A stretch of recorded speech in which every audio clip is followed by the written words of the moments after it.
Others sought a new mathematical theory to explain Mercury's strange behavior. In 1915, a German physicist presented a new take on gravity.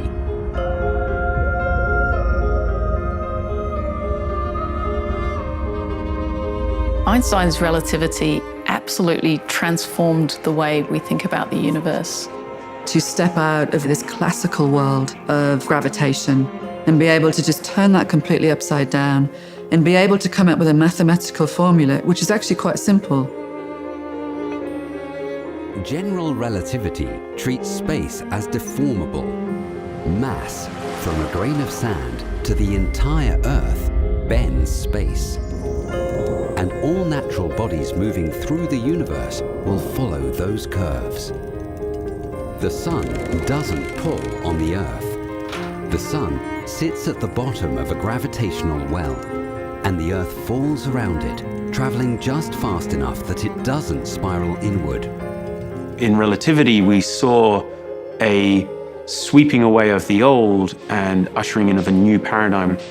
Applying the novel equations of general relativity, Mercury's quizzical orbit was finally explained, and its precession accounted for. Vulcan was no longer necessary.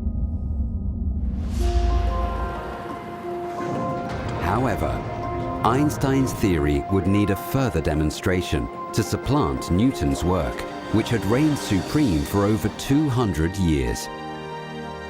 Einstein had predicted the presence of a massive object would bend the way light passed through space. An upcoming solar eclipse was set to darken the southern Atlantic on May 29, 1919. A team of astronomers, led by Arthur Eddington, seized the opportunity to test Einstein's theory. The Eddington mission in 1919 was to measure the deflection of a star's light as it passed close to the sun. If Einstein was correct, a group of stars would appear in a slightly different part of the sky, their light perturbed by the sun's gravity as it passed in front.